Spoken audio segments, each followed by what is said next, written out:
I still remember the exact second I realized Emily was cheating on me. It wasn't subtle. There were no secrets whispered behind locked doors, no suspicious text messages discovered at 3 in the morning. No, she went about it like she wanted me to know, like she needed me to see. We were at her company's annual work party, some fancy event at a downtown hotel ballroom. The place was decked out in gold and black streamers, with champagne glasses clinking and corporate elites half pretending to enjoy themselves. The tension in the air was always typical at these events, a mixture of forced smiles and a lot of back patting. I'd come along because Emily insisted. I never liked those functions, but she always said it was good optics for her to show up with her husband. If only I'd known what she was planning.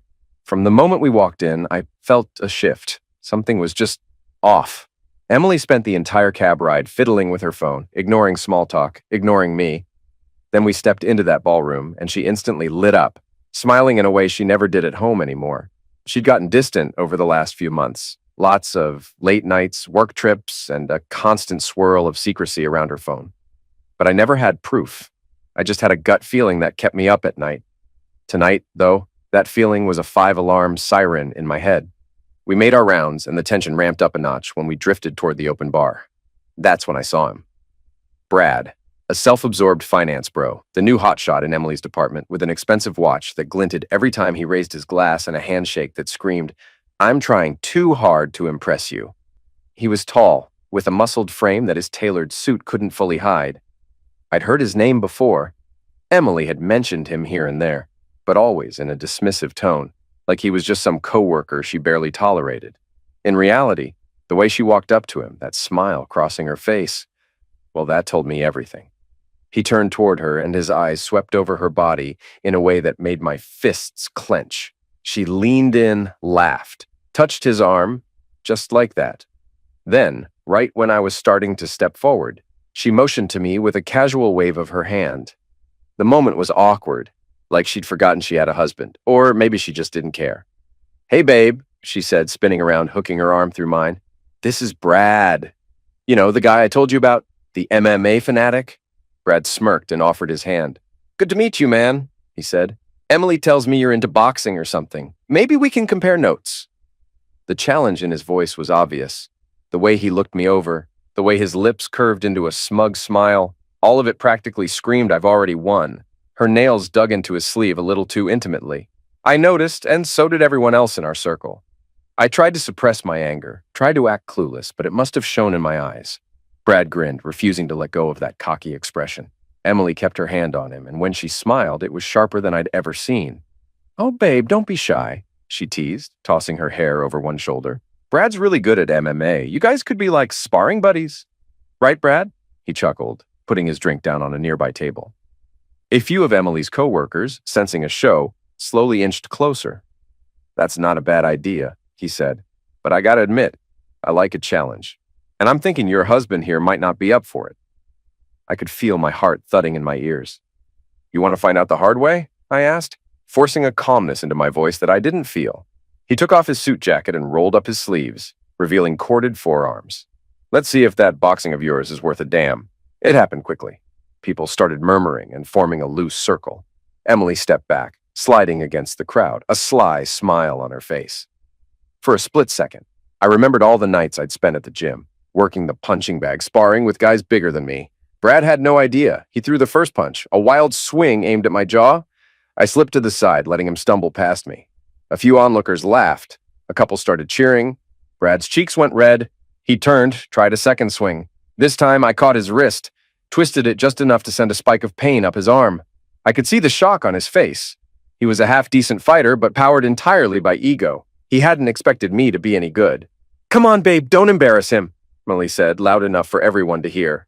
Her words cut deeper than I cared to admit. Embarrass him? She was talking about me. Brad grunted and yanked free of my grip, stepping back. His posture was off. Frustration was obvious in the way his chest heaved. "Lucky shot," he spat, clenching and unclenching his fists. I squared up again, mentally preparing for his next move. But that's when Emily raised her hand, and her eyes locked on someone behind me. "Somebody better step in," she called out. "I don't want Brad getting hurt. Or my husband, for that matter. Where's... Someone get Mark's boss." Mark's boss? Confusion shot through me. I worked at a different company, but my direct manager, Richard, was well known in local business circles, so apparently he'd ended up at this big corporate party too. I guess Emily had known that. Maybe she planned it. Maybe this was all some twisted setup. Sure enough, I spotted Richard's broad shoulders as he pushed through the crowd. Hey, break it up, Richard said, stepping forward, looking at me with disapproval. We don't do this in a place of business. Brad feigned injury, rubbing his wrist dramatically. He went crazy on me, man, he said, adopting a victim's tone. Emily put a hand to her mouth, eyes wide with false concern. The crowd started murmuring again, all eyes on me. I opened my mouth to set the record straight, but before I could say anything, Emily pointed at me, stepping closer to Richard. He's out of control, she said. He almost broke Brad's arm. You saw it, right? He needs to go before he hurts somebody. I stared at her in shock. What are you? She cut me off with an icy glare. You don't belong here. This is my company's event. If you can't keep your temper in check, you should leave. A couple of uniformed security officers, probably hired for the night, approached. One of them looked from me to Brad, then to Emily. Ma'am, is everything okay? She folded her arms and nodded at me, pouting her lips like she was scared. He's the problem, she said. Get him out. Richard, my boss, pinned me with a hard stare. Mark, you heard her. Let's not escalate. Go home. We'll sort this out Monday.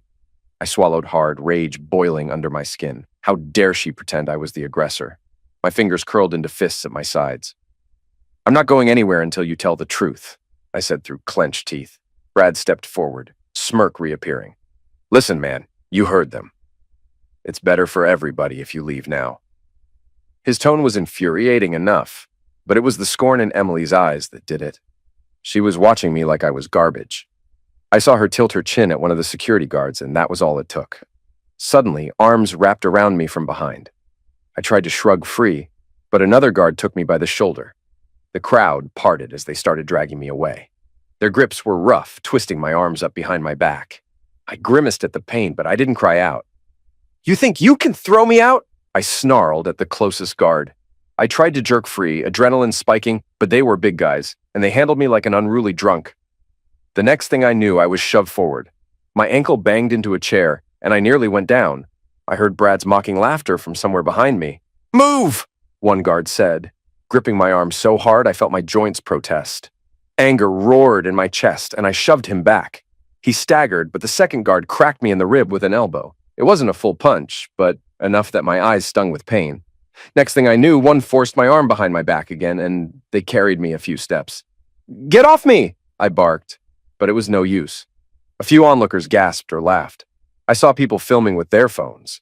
Emily was nowhere to be seen, probably lost in the throng. I could just imagine her leaning on Brad, flashing that smug smile. They hustled me across the polished floor and out the side exit, past the catering tables and coat racks. I caught one last glimpse of the main ballroom, the swirling lights, the curious stares, and then I was in a back hallway. The security guys yanked open a heavy door and practically threw me out into the night. I stumbled, almost falling face first onto the pavement, catching myself at the last second. The door slammed behind me, and I heard the metal latch click. I stood there, breathing hard, pulse racing, my side throbbing from that elbow. My own wife had orchestrated that entire fiasco. My boss had told me to go home like I was some troublemaking teen. And Brad? God, the thought of his smug face was almost more than I could handle. I wanted to punch something, but raging in an alley alone was pointless. I forced myself to breathe, to think. My phone was still in my pocket. I grabbed it, glancing around to see if anyone had followed me. The alley was empty, lit only by a flickering streetlight. I tapped the phone's screen, hands shaking a bit, and stared at my reflection in the blackness. My lip was split from some earlier scuffle, maybe when I bumped the guard's elbow. Great. I exhaled and turned away from the building, adrenaline still making my heart pound. My own wife, my own freaking wife. I got into my car and sped off, ignoring the traffic lights until the last second. I had no intention of going back inside or waiting for her. She'd humiliated me. Worse, she'd turned the narrative around to make me look like an unstable idiot who couldn't control his temper. She wanted me gone, fine, but this was far from over. I barely slept that night. My mind replayed the moment Emily touched Brad's arm, the way she clung to him in front of everyone, the triumphant twist to her lips, The memory was acid in my veins. I had to figure out how long this had been going on, but deep down, I already knew it wasn't some one-time thing. The way she set it all up, the way she'd been acting for months, this was way bigger. When the first rays of sunlight pushed through the bedroom curtains, I was already dressed, sitting at the kitchen table with a cup of coffee I barely tasted. Emily hadn't come home, or if she had, she'd slept in the guest room. The house was silent. I turned my phone over and over in my hands, thinking. Gathering evidence was the only way to beat her at her own game. She wanted to paint me as some jealous psycho. If I wanted a clean break and revenge, I had to do this smart. I'd installed a small tracking app on her phone a few weeks ago, in a rare moment when she left it unlocked on the kitchen counter. It was risky and probably illegal, but I didn't care. I opened my phone, found the app, and sure enough, it showed her location. She wasn't even in the house. She was at some unknown address across town, probably spent the night with Brad or maybe just crashed somewhere else. I tapped my foot, glaring at the screen. I was going to gather every bit of evidence I needed to ensure that in the divorce, I could walk away with everything and leave her in the dirt. I waited until mid-afternoon before I finally saw her come home. I heard her car pull up, the hum of the engine shutting off. Then the front door opened and she stepped in like she owned the place, still wearing last night's dress, hair a little messy. She looked at me in mild surprise. "Wow, you're here," she said, raising an eyebrow. "I thought you'd be at the gym cooling off or something." I stayed seated in the living room armchair. "I could say the same. Where were you?" She smirked, shrugged, and dropped her purse on the couch. "Would you even believe me if I told you?" I set my jaw. "Cut the crap. I'm done with the games. I know you're sleeping with Brad. I know you set me up last night." She laughed, but it was hollow. "Set you up? You attacked him. You're the one who had me thrown out by security," I snapped, rising to my feet. My voice echoed in the quiet living room. "You wanted to humiliate me." She stepped closer, arms folded. "You humiliated yourself when you started swinging. You're just too blind to see it." I clenched my fists. "I'm not here to argue semantics. I'm here to tell you that this is over. And I'm going to make sure you lose everything, Emily."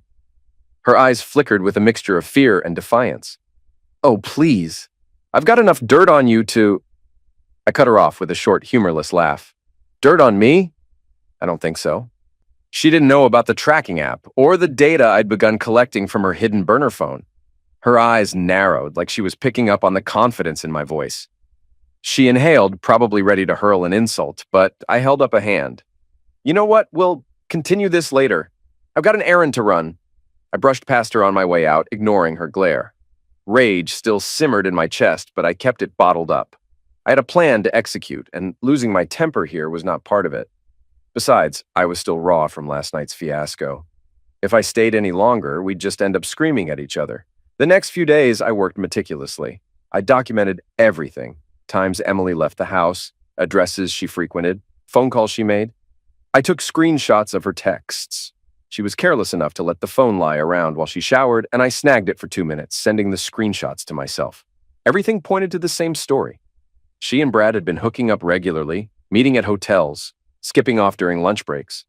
It was sickening how open they were once you pulled back the curtain. I even found messages between Emily and my boss, Richard. She was feeding him some story about me being volatile, having anger issues, claiming I might be dangerous.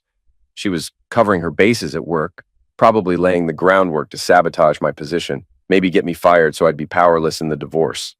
Brilliant scheme if you think about it. She was cunning. I had to give her that. But she underestimated how far I'd go.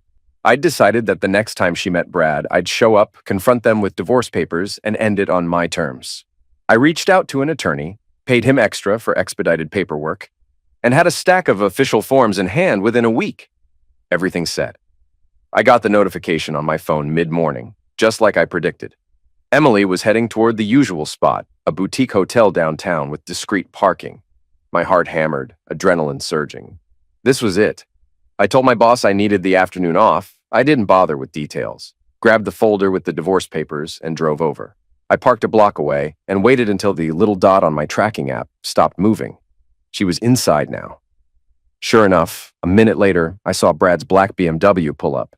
He got out, looked around, and strolled in like he owned the place. The rage in me boiled.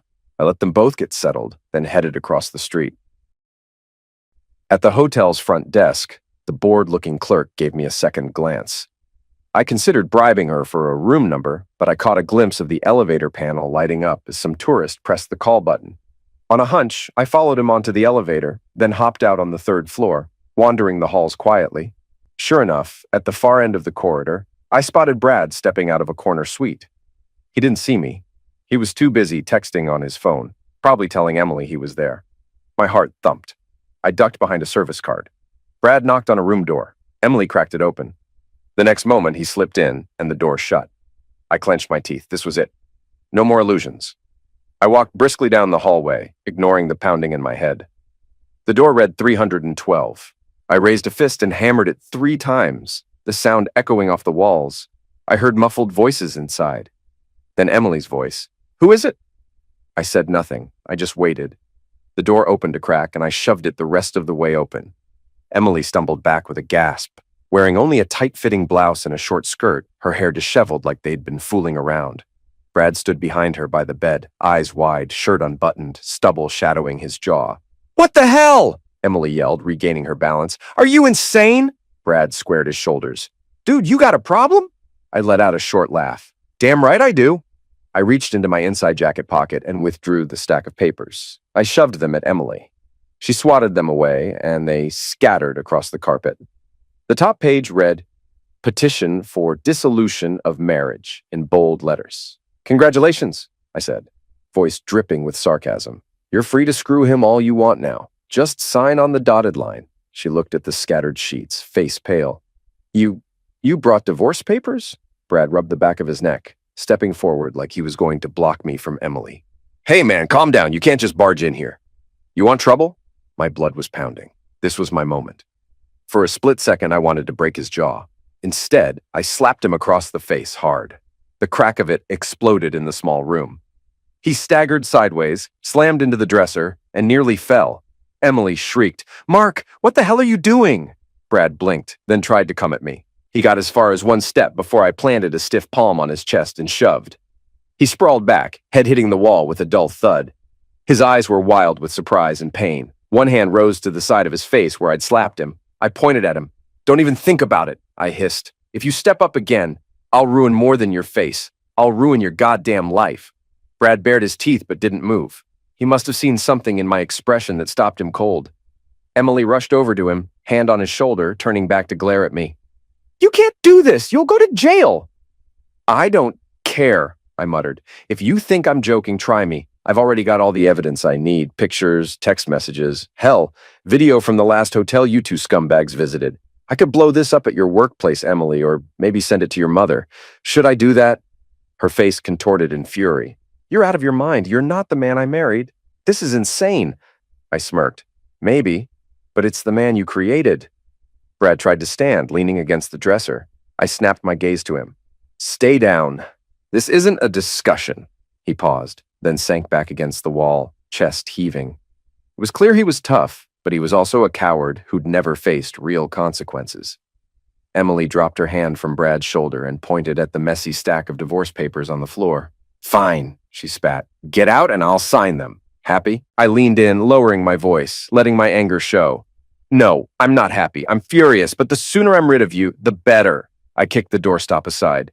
"You're going to regret humiliating me the way you did. I swear, if you two try to spin this around on me, I'll bury you both." Before she could respond, I turned on my heel and left. Behind me, I heard Brad mutter a curse, and Emily hiss something at him, voice trembling with shock. I didn't bother to listen. I'd said my piece. Over the next few days, Emily moved out in fits and starts. She stayed away for a while, probably rethinking her strategy or hoping I'd calm down. Meanwhile, I laid out all her things in neat piles. Clothes, photos, the random bits and pieces she'd left around.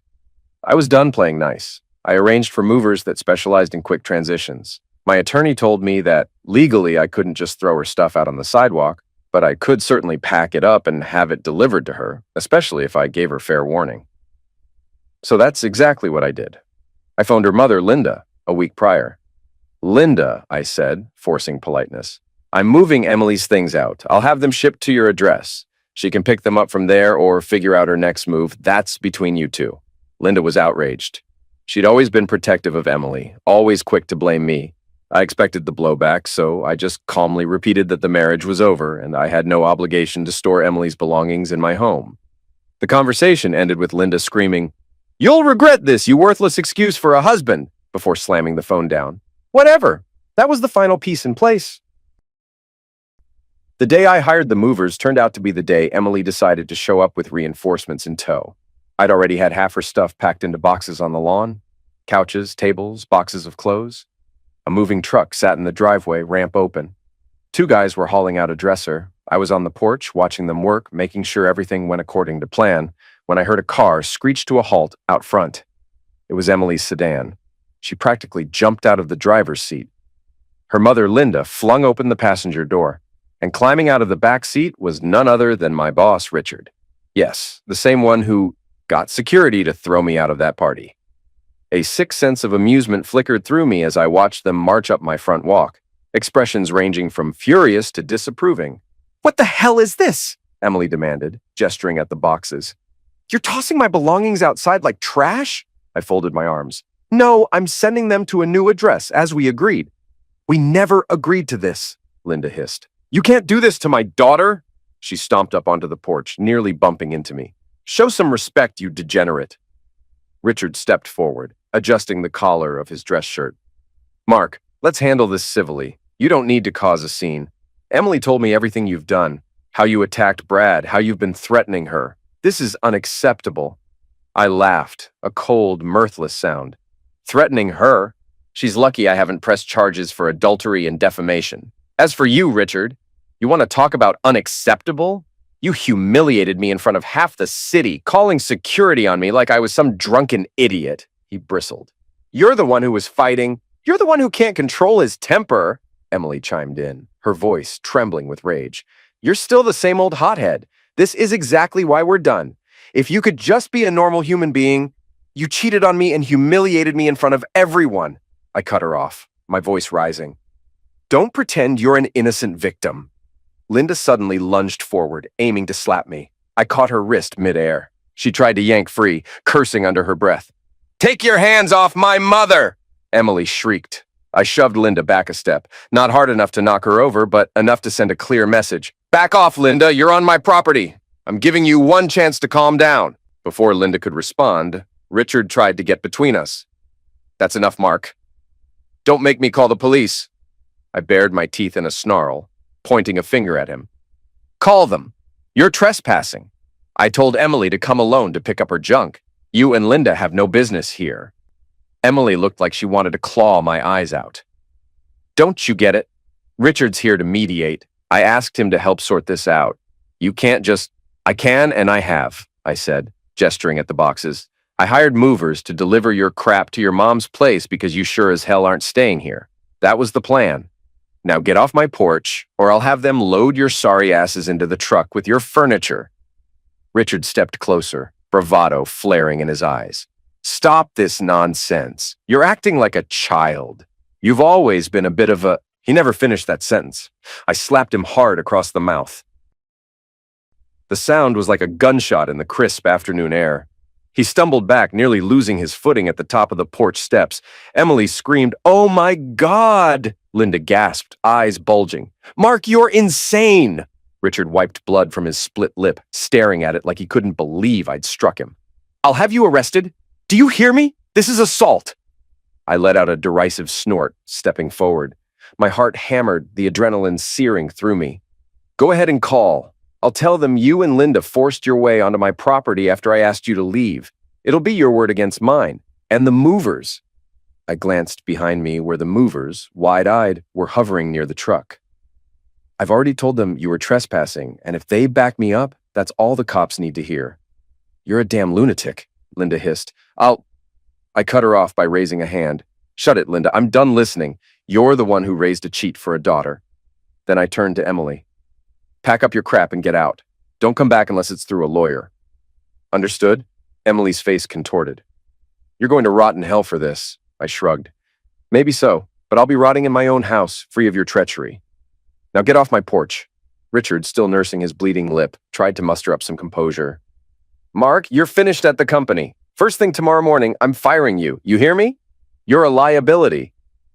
I barked a laugh, stepping closer to him. Good luck with that, boss. I've got enough evidence of your cozy relationship with my soon-to-be ex-wife to sue you for harassment and wrongful termination.